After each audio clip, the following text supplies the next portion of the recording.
Hi guys, you're watching Behind the Wheel and my name is Fahad. The SUV we brought today for you is MG Vibe. MG is a Chinese brand which got introduced in Australia during the year 2016.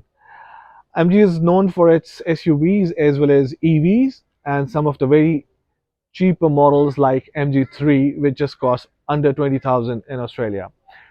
MGHS Vibe is the standard starting variant, which costs around $32,990 in Australia.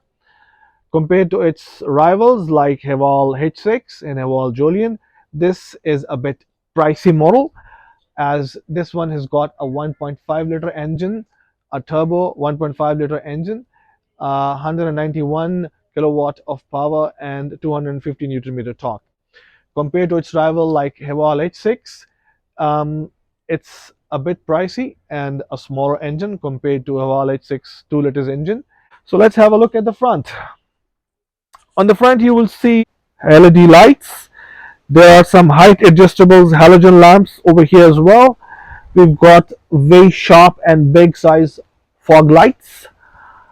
And over here is a big MG logo with a very nicely made black color front grille. Now, one thing to notice over here that we don't have any front parking sensors in this starting variant, which is MGHS Vibe, but the later variants they do have the 360-degree camera as well as the front parking sensors as well. So we've got this matching bumper and a silver color border at the bottom. Moving around, we've got this circular cladding here on top of the tires, 17-inch wheels with some nice rims. We've got the electronically adjustable folding mirrors with a bit of a small indicator in the middle. We've got two front handles with the locking unlocking functions, and since this is a keyless entry, all you have to do is grab the handle and press the button and it'll help you to lock the car, and to unlock it just repeat the same. Grab the handle, press it, and it unlocks the car, which is pretty good and handy functions like in all SUVs we are getting these days. Overall exterior is a bit of a conservative design, no sharp lines on the exterior body. On top, we can see the roof rails. There's a shark fin antenna on the top. At the back, there's a rear wiper, MG logo. There is a rear view camera, some rear parking sensors, and some LED lights.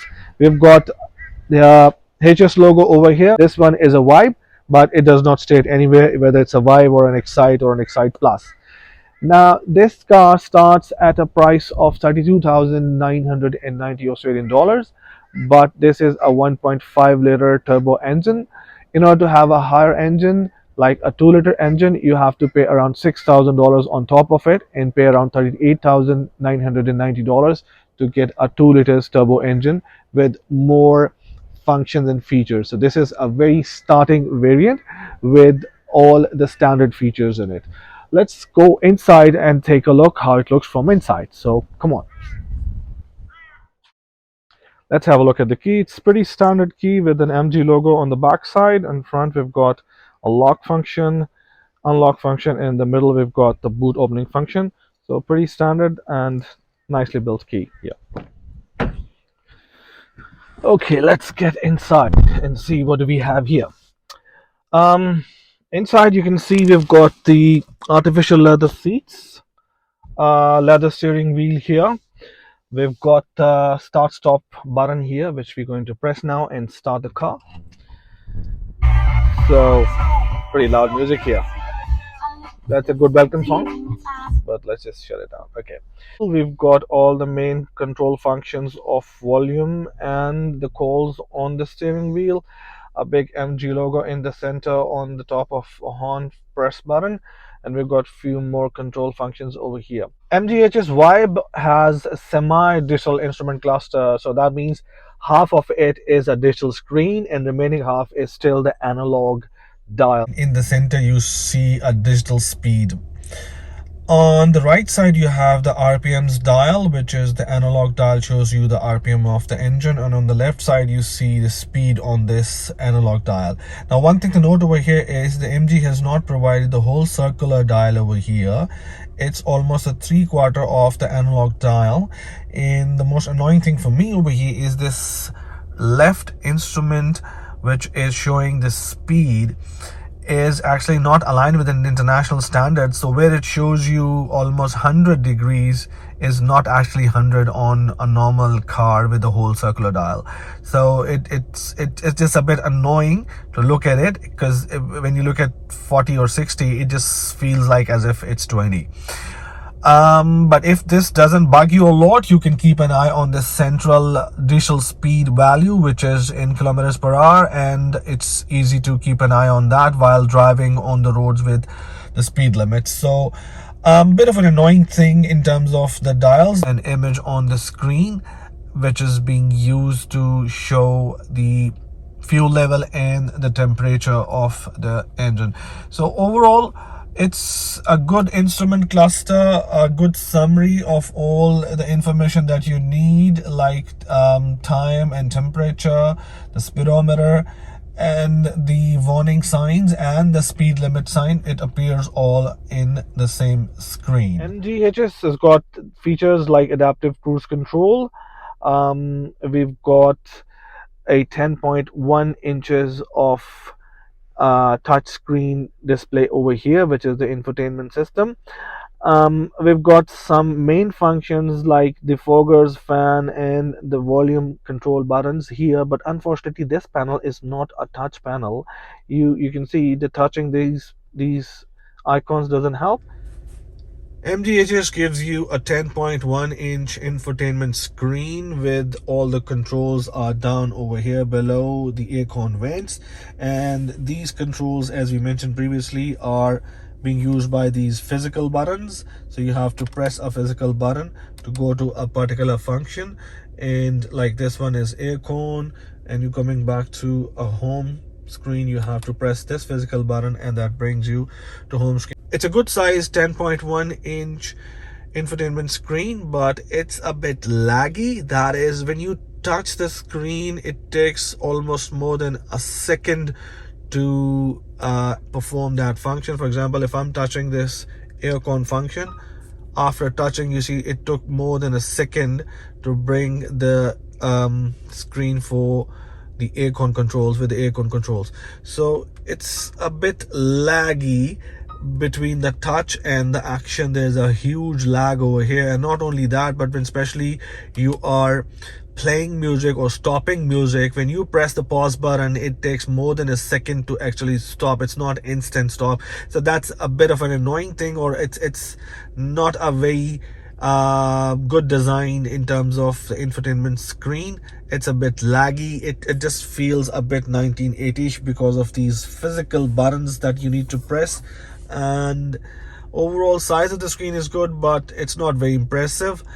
Also, this screen shows you the reverse view. When you put the car in the reverse, you see the rear view. The rear view is fine in terms of quality. It's not very impressive, but the worst thing over here is the angle of the lens being used for the rear view is pretty annoying, because it shows you a part of your number plate or the rego plate from the back side, as well as the remaining rear view. I think they could have, or they should rather, work on this angle to put this lens in a way that it does not show you your own car parts, like the bottom of your car or even your number plate, the rego plate, and should gives you a wide angle of the rear view. Also, there is no bird's eye view or the top view of the car available here.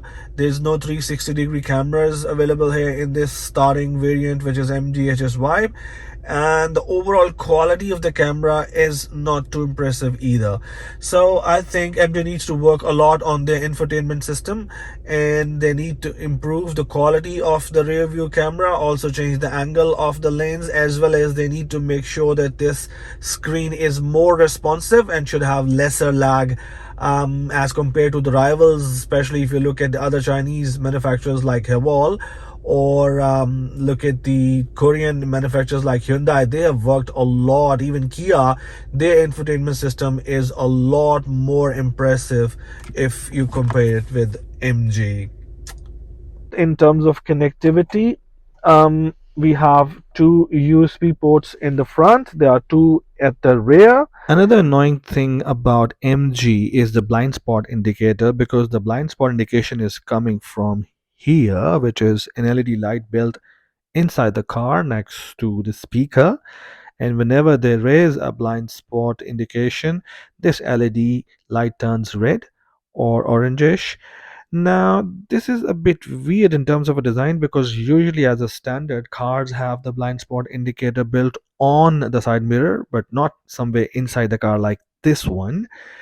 And whenever you are driving, you might have to keep your eyes rolling from side mirror to this LED light, which is built inside the car, to make sure there's no vehicle at your blind spot. So I think overall, MG has to work on their design, change this blind spot indicator and bring it on the side mirror.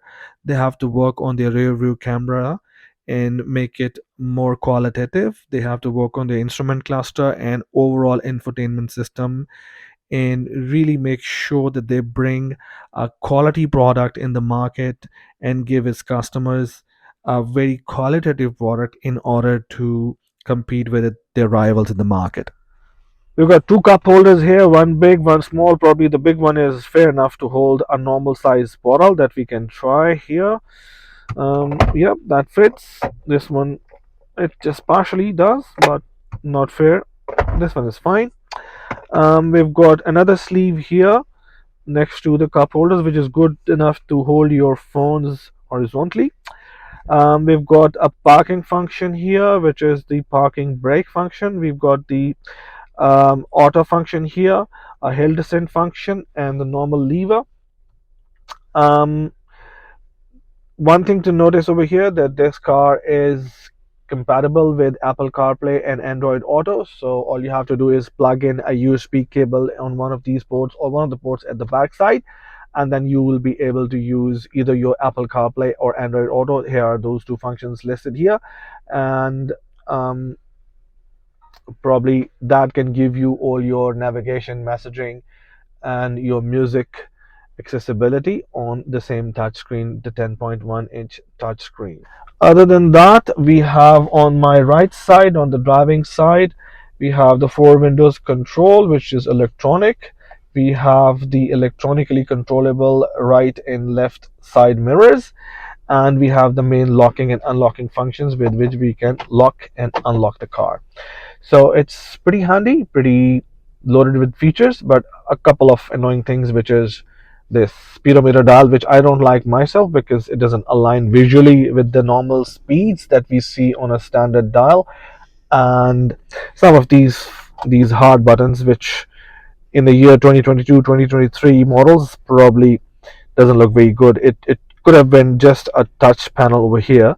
That might have been better rather than putting these 1985 sort of buttons over here. But other than that, it feels pretty good. The uh, overall, the cradling of the seat is pretty good. There's a handle which is missing over here. Probably they would have added in higher variants, maybe, but on the passenger side, it exists, and rest is pretty much the normal standard storage. We have storage for your sunglasses. We've got this console over here, and this is pretty handy as well. Not too deep or wide, but it's an okie dokie console here. And then we've got a glove box here in front, which is a standard glove box. That's pretty much a standard glove box over there as well. So overall, in terms of storage in this small SUV, I think it's pretty fair. We've got pockets on the door side as well. There is a pocket for the bottle, as well as a bit of a sleeve that can be used for documents, and there's a bit of a pocket over here in the door as well. Now this MGHS Vibe comes with 6 speakers, and it's got the front collision warning. See on the rear side, there's enough headroom up and there's a good leg room here. Now this is the standard position of the front driving seat, and compared to that we have good leg room, we have good comfy back seat, and over here we have got one pocket in the door handle as well as another sleeve and a pocket below as well next to a speaker. The rear window is again electronically controllable, and we've got another speaker over here as well to give you the stereo surround sound. We've got two aircon vents over here and the two rear USB ports at the bottom, which is pretty handy for charging your phones and the tablets. Those front two seats, they've got some sleeves or pockets as well. It's good for your documents or your iPads to be stored over here. We've got a handle over here for the passengers as well on either side, and rest is pretty much standard. So it's pretty good space in the rear seat as well. In terms of storage in the boot, we've got this liner here, which is pretty handy at times and can be fixed here. We've got a light here as well, and underneath the boot there's further storage for your tools. So there are like a couple of trays here where you can store further tools over here, and as you go further deep you've got your spare as well as some more storage underneath, as well as we've got this pocket here which can also hold some of your tools and stuff. So heaps of storage. Overall the boot capacity looks pretty good and the finish is pretty nice as well. Unfortunately, this is the initial variant, which is called MGHS Vibe. So there is no electronically controlled tailgate. So it's all manual. We have to shut it manually. All right, so let's see how this thing drives.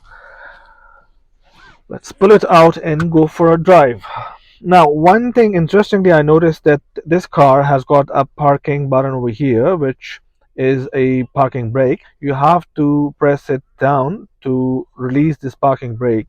But if you sometimes forget it and start driving, it senses that you are driving and it unparks. So this is what I'm going to do now.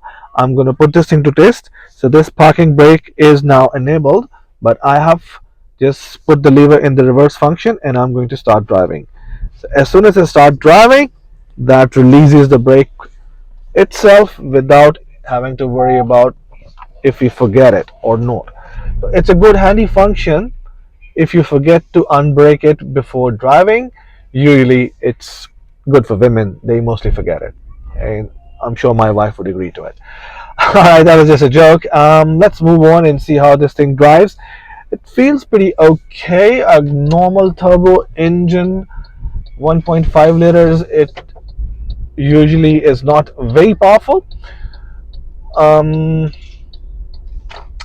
thing that you would notice maybe that when you start the turbo engine, when you speed up above 40 k's per hour, you see that it accelerates very well. But as you stop somewhere at a stop sign or at a T junction and then you try to pull out again from there, you might just notice that you have very less power compared to what you were experiencing previously, that is when the turbo was on. Like right now I can see that it's accelerating very well beyond 40 k's, but when you stop on a signal, on a red light, or at a stop sign or at the give a sign, and then you try to move from there, you feel as if there is a lack of power in this car, which is alright for a 1.5 liters turbo engine. That's how it is designed. That it's not supposed to give you very high initial velocity, but that's something that's a bit of a concern for me, because while driving the other rivals of this car, other brands like Toyota or even Haval, you feel that this car is lacking for power at times. Now that doesn't mean that it drives bad, or doesn't mean the engine doesn't have power, or the turbo engine doesn't work. It works pretty fine and smooth. So let's just keep driving here. We are here on the suburban roads. Don't fall. Like right now I'm trying to accelerate and it's not accelerating much, but as soon as you cross 40, you feel the turbo has kicked in, and then onwards it's a smooth ride. Unfortunately I can't go beyond 40 k's because of the school time here between 2 to 4 p.m.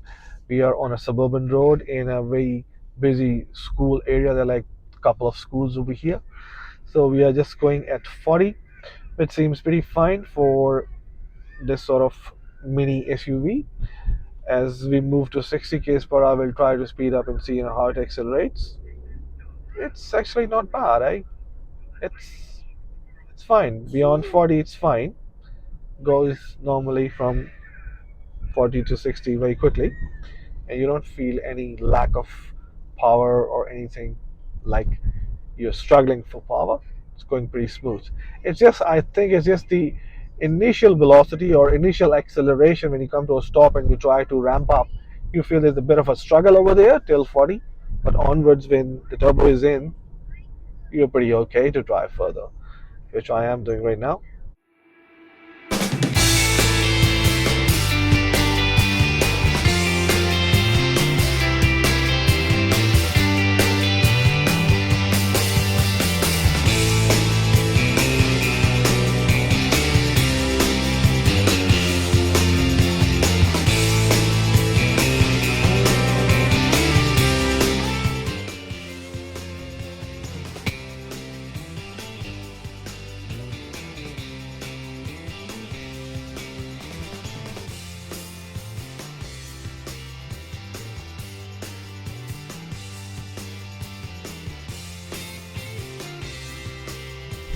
At times you hear there's a bit of a noise coming from the engine when you are trying to ramp up further between 60 and 80 k's, but that's alright for an engine like 1.5 liters with turbo function.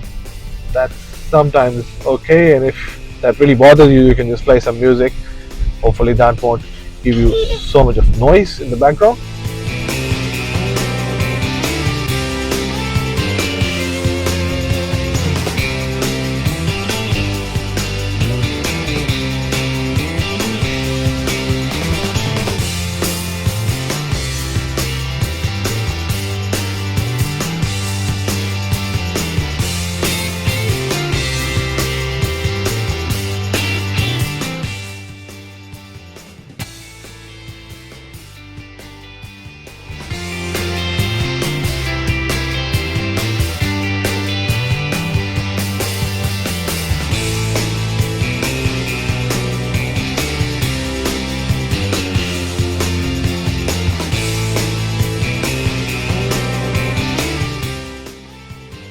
MGHS is a good new entry in Australian market as an economic SUV.